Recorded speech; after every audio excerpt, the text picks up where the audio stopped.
आज का हमारा टॉपिक है classification and tabulation of data. क्या है? Classification and tabulation of data. ठीक है, आज पढ़ेंगे classification and tabulation of data और इसके डिफिनीशन को पढ़ेंगे। Main features of classification of data पढ़ेंगे, फंक्शन ऑफ क्लासिफिकेशन पढ़ेंगे, आदर्श वर्गीकरण के तत्व पढ़ेंगे तथा क्लासिफिकेशन की क्लासिफिकेशन पढ़ेंगे, यानी कि वर्गीकरण के प्रकार पढ़ेंगे। ठीक है, चलिए चलते हैं अपने टॉपिक पे आज के।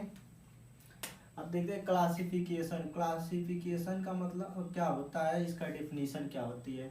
कह रहा है क्या, संकलित आंकड़ों को, यानी किसके कहने का मतलब क्या होता है हमारा क्लासिफिकेशन का डिफिनेशन, संकलित आंकड़ों को उनके गुण के आधार पर असमान और समान के आधार पर अलग अलग भागों में क्या करना, बांटना या अलग अलग भागों में रखना, ये क्या कहलाता है, क्लासिफिकेशन कहलाता है।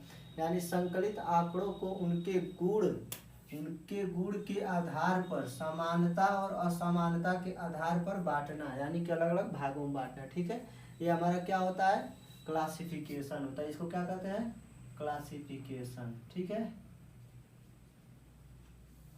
अब टेबुलेशन क्या होता है। टेबुलेशन हमारा क्या होता है, इसको हिंदी में क्या कहते हैं, सारणियन। इसको हिंदी में क्या कहते हैं, सारणियन। सारणियन यानी क्या कहते हैं, सारणियन।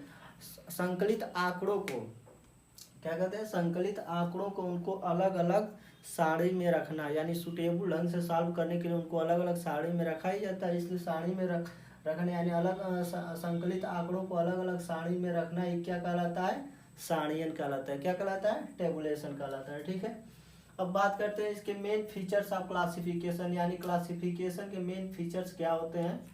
ठीक है, इसके मेन फीचर्स के बारे में हम लोग चर्चा करेंगे। तो देखो कह रहा है, क्या कहता है कि क्लासिफिकेशन, ये मेन फीचर जो हमारा दिया हुआ है, ये क्या है, क्लासिफिकेशन का है। क्या है, किसका है, क्लासिफिकेशन का। कह रहा है क्या, वर्गीकरण वास्तविक एवं या काल्पनिक हो सकते हैं। कहने का मतलब क्या होता है इसका क्लासिफिकेशन का, यानी कि मेन फीचर्स क्या है, विशेषता क्या है कि यह वास्तविक या काल्पनिक हो सकता है। क्या हो सकता है, वास्तविक या काल्पनिक हो सकता है। ठीक है, फिर कह रहा है वर्गीकरण गुण विशेष आधार पर, यानी कि उसके क्या होते हैं, क्लासिफिकेशन क्या होते हैं, गुण विशेष के आधार पर उसकी क्या होते हैं, विशेषता होती है। ठीक है, अलग अलग भाग में उसको रख सकते हैं, वर्गीकरण कर सकते हैं। ठीक है, फिर कह रहा है क्लासिफिकेशन को, यानी वर्गीकरण एक निश्चित एवं कठोर नियम नहीं होना चाहिए। इसके का मतलब क्या होता है, क्लासिफिकेशन के लिए इसके लिए निश्चित एवं कठोर नियम नहीं होना चाहिए।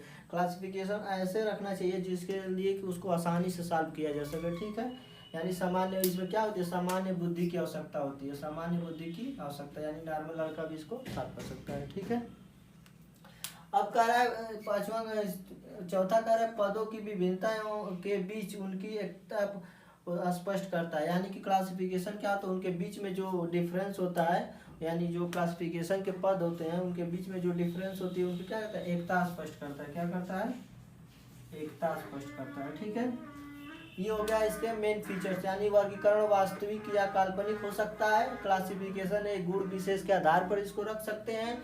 और उसके बाद निश्चित एवं कठोर, इसके लिए नियम नहीं होना चाहिए, इसके लिए सामान्य बुद्धि की आवश्यकता होती है। फिर कह रहा है क्लासिफिकेशन, यानी क्लासिफिकेशन की पदों की विभिन्नता के बीच उनकी समानता क्या होती है, एकता स्पष्ट करता है। यानी क्या कहते हैं, उनके बीच एकता स्पष्ट करता है। ठीक है, अब पढ़ेंगे इसके क्लासिफिकेशन, यानी क्लासिफिकेशन ऑफ फंक्शन। क्लासिफिकेशन क्या पढ़ेंगे, फंक्शन, यानी इसके कार्य क्या है, क्लासिफिकेशन के कार्य क्या है, क्या क्या करता है।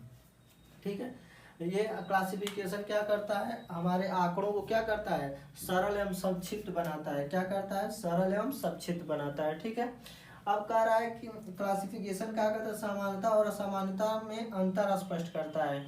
यानी कि आंकड़ा के बीच क्या है, गुण दोष रंग के आधार पर उसको क्या करता है, समानता और असमानता में अंतर स्पष्ट करता है। ठीक है, अब कह रहा है तुलना में सहायता करता है, यानी कि जो आंकड़े को हम अलग अलग क्लास में रखते हैं, यानी उनके बीच क्या हो, सरल एवं सहज हो जिससे तुलना करने में आसानी हो। ठीक है, तर्कपूर्ण एवं वैज्ञानिक व्यवस्था करना, तर्कपूर्ण एवं क्या करना, वैज्ञानिक व्यवस्था करना, एवं मानसिक चित्र प्रस्तुत करना। एवं मानसिक चित्र, यानी कि मानसिक चित्र का मतलब क्या होता है कि ऐसे सरल आंकड़ा करना जिसको दिमाग में बैठाकर हम क्या कर सकते हैं, सॉल्व कर सकते हैं। क्या कर सकते हैं, सॉल्व कर सकते हैं। यानी कि हाँ, एक तर्कपूर्ण एवं वैज्ञानिक व्यवस्था करना का मतलब क्या होता है, इस प्रकार करना जैसे मान लो कोई है, उसके गुण है, उसके जाति धर्म आधार के अलग अलग भागों में क्या जाति धर्म आधार के ऊपर तर्क यानी इसको रखना, यही हमारा क्या होता है तर्कपूर्ण एवं वैज्ञानिक व्यवस्था करना। तो ठीक है, अन्य सांख्यिकी विधियों का आधार प्रस्तुत करना, यानी क्या था अन्य सांख्यिकी जो विधि होती है उस पर आधार प्रस्तुत करना। क्लासिफिकेशन के यानी मान लो किसी भी सॉल्व करते हैं तो उसके विधि पर क्या करते हैं आधार प्रस्तुत करते हैं। ठीक है, फिर अब पढ़ते हैं इसके क्या आदर्श वर्गीकरण के तत्व। आदर्श वर्गीकरण के तत्व क्या होते हैं, यानी आइडियल एलिमेंट्स ऑफ क्लासिफिकेशन। क्या होता है आइडियल एलिमेंट्स ऑफ क्लासिफिकेशन, यानी क्या है इसका पहला क्या होता है संदिग्ध तथा स्पष्टता। क्या होती है संदिग्ध तथा स्पष्टता।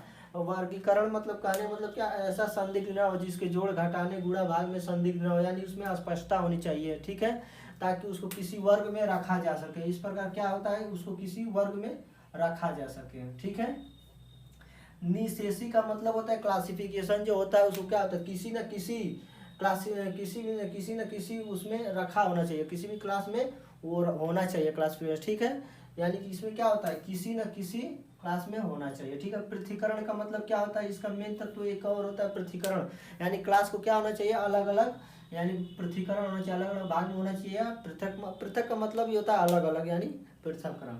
स्थिरता यानी कि जो क्लासिफिकेशन होता है उसमें स्थिरता होनी चाहिए, यानी कि अनुकूलता का मतलब अनुसंधान होना चाहिए। वो क्लासिफिकेशन क्या होना चाहिए अनुसंधान होना चाहिए, अनुसंधान होना चाहिए। ठीक है, अब लचीलापन का मतलब कि ऐसा आंकड़ा होना चाहिए जिसको तोड़ मरोड़ जोड़ घटा सके।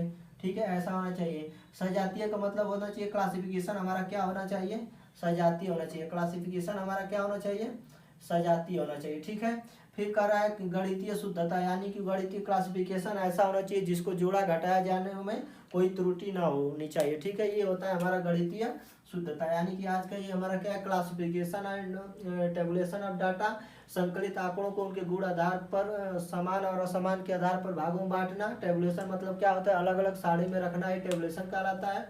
Main features of classification of data क्या होता है वर्गीकरण को वास्तविक या काल्पनिक हो सकती है, उसके बाद गुण विशेष आधार पर हो सकता है। निश्चित एवं कठोर नियम इसके लिए नहीं होना चाहिए, इसके लिए सामान्य बुद्धि एक नॉर्मल लड़का भी इसको सॉल्व कर सकता है। इसकी ऐसी कोई रूल नहीं बनानी चाहिए जिससे कि वो कठिन हो सॉल्व करने में। ठीक है, अब कह रहा है क्लासिफिकेशन पदों की विभिन्नता के बीच उनकी एकता स्पष्ट करता है। क्लासिफिकेशन क्या करता है उनके पदों के बीच उनकी एकता स्पष्ट करता है। ठीक है, अब कह रहा है फंक्शन ऑफ क्लासिफिकेशन, यानी इसका कार्य कर आंकड़ों को सरल एवं संक्षिप्त बनाता है।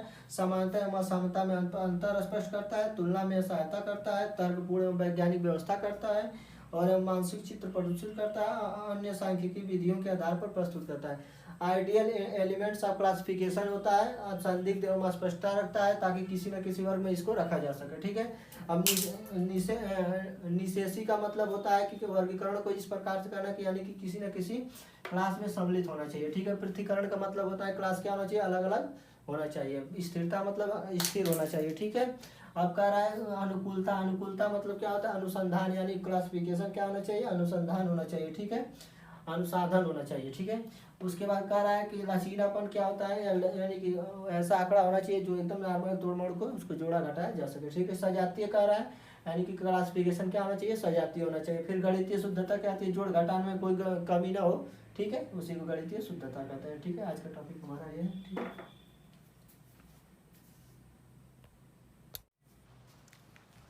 अब हम लोग क्या पढ़ेंगे क्लासिफिकेशन, यानी क्लासिफिकेशन के क्या पढ़ेंगे प्रकार पढ़ेंगे। क्या पढ़ेंगे क्लासिफिकेशन के हम लोग क्या पढ़ेंगे प्रकार पढ़ेंगे। ठीक है, क्लासिफिकेशन कितने प्रकार के होते हैं। ठीक है, चलिए आगे देखते हैं।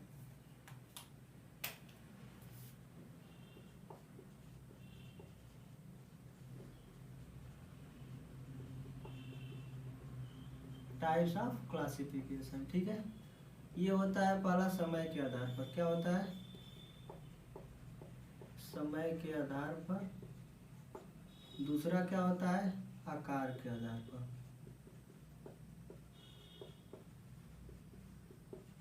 यानी कि समय के आधार पे भी होता है आकार के आधार पर होता है। उसके बाद से समय के आधार पर हो गया, आकार के आधार पर होता है, एक गुण के आधार पर होता है, एक स्थिति के आधार पर।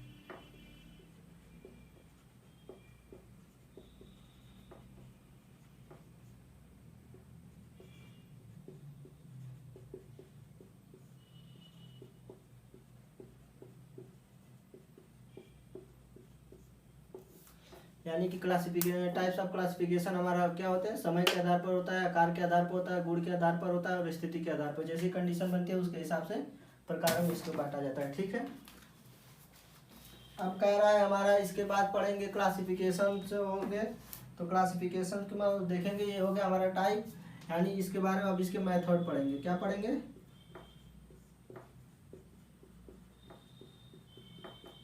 Method of classification. क्या पढ़ेंगे, मेथड ऑफ क्लासिफिकेशन, यानी कि मैं कितने प्रकार क्लासिफिकेशन के मेथड होते हैं वो पढ़ेंगे। ठीक है, यानी कह रहा है कि इसको क्लासिफिकेशन को दो आधार बांट सकते हैं, एक गुण के आधार पर बांट सकते हैं और उसके बाद एक संख्या के आधार पर बांट सकते हैं। ठीक है, यानी इसके कहने का मतलब क्या होता है, क्लासिफिकेशन दो तरह का होता है, गुण दोष रंग काला गोरा के आधार पर भी बांटेंगे तो गुण के आधार पर हो जाएगा और संख्या के आधार पर बांट सकते हैं।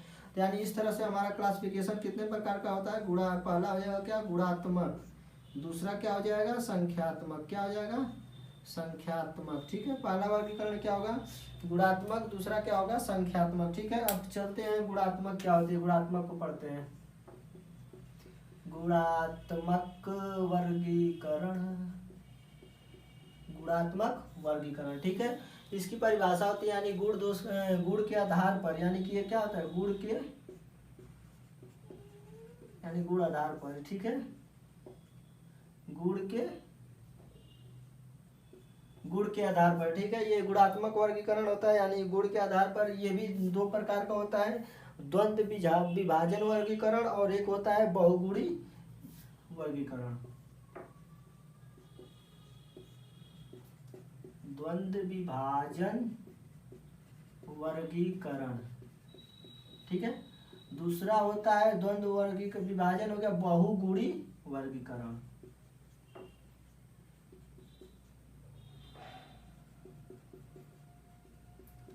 द्वंद्व विभाजन का मतलब कह सकते हैं कि एक होता है। ठीक है, यानी कि इसको क्या कहते हैं, इसके अनुपस्थिति उपस्थिति के आधार पर बांट सकते हैं। ठीक है, ऐसे गुण होते हैं इसमें, तो ये होता है हमारा द्वंद्व विभाजन गुणात्मक। ठीक होता है, जैसे मान लीजिए हम द्वंद्व कह दिए, जैसे अल्फाबेट को इसको इंडिकेट करना है कि जैसे ABCD प्रेजेंट स्टूडेंट हैं, उसके बाद से स्मॉल लेटर में जो है वो क्या है, ABCD, ये क्या है, अब्सेंट है। क्या है, अब्सेंट है। क्या है, अब्सेंट है। ठीक है, ये अब्सेंट है, तो यानी कि इनके बीच का जो अंतर होगा यानी गुण होगा वही होता है। ठीक है, ये हमारा क्या होता है, द्वंद्व होता है, द्वंद्व वर्गीकरण होता है। अब बहुगुणी वर्गीकरण क्या होता है, अब पढ़ेंगे बहुगुणी।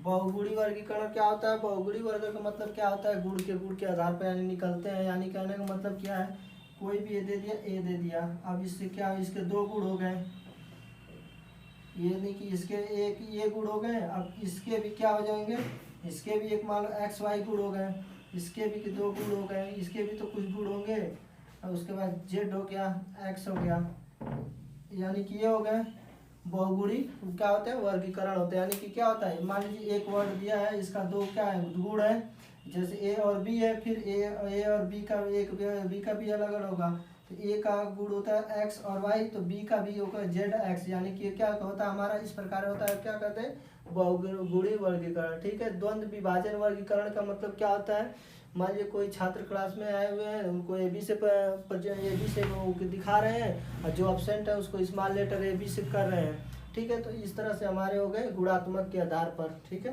तब तक नोट करिए इसको। अब हमारा दूसरा टाइप का होता है क्या, दूसरा टाइप का एक तो बताएं गुणात्मक और दूसरा बताएं संख्यात्मक। ठीक है, संख्यात्मक, यानी ये भी दो प्रकार का होता है, यानी कि खंडित चर, दूसरा अखंडित चर। ठीक है, यानी कि खंडित चर क्या होता है हमारा, यानी खंडित चर हमारा क्या होता है, जो खंडित हो, यानी जो क्या हो, खंडित हो, क्या हो, खंडित हो, यानी क्या हो, उसे खंडित चर कहते हैं। ठीक है, जैसे विद्यार्थियों की संख्या, विद्यार्थी की संख्या, दूसरा कर्मचारी का वेतन। ठीक है, ये हमारे किसके एग्जाम्पल हैं, ये खंडित चर हो गए, यानी कि जो खंडित होता है। और दूसरा करा अखंडित चर, क्या होता है, अखंडित चर हमारा क्या होता है, जिसे खंडित न किया जा सके, जिसे खंडित न किया जा सके,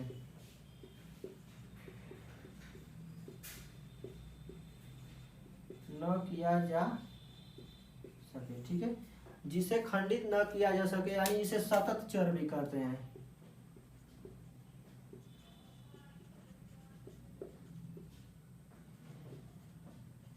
ठीक है, जैसे इसका एग्जाम्पल हो जाएगा हमारा क्या, विद्यार्थियों की आयु, विद्यार्थी की आयु हो जाएगी, कर्मचारी के गुण,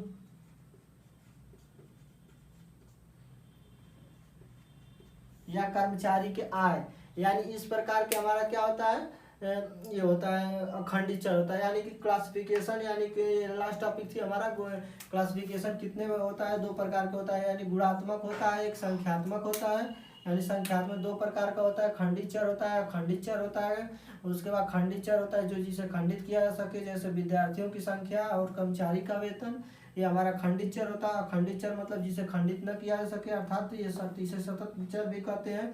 जैसे विद्यार्थियों की आयु हो जाएगी, कर्मचारियों के गुण हो जाएंगे, कर्मचारियों के आय हो जाएंगे। ठीक है, यानी कि आज का यानी क्लासिफिकेशन खत्म। अब पढ़ेंगे हम क्या, टेबुलेशन। क्या पढ़ेंगे, हमारा टेबुलेशन क्या होता है।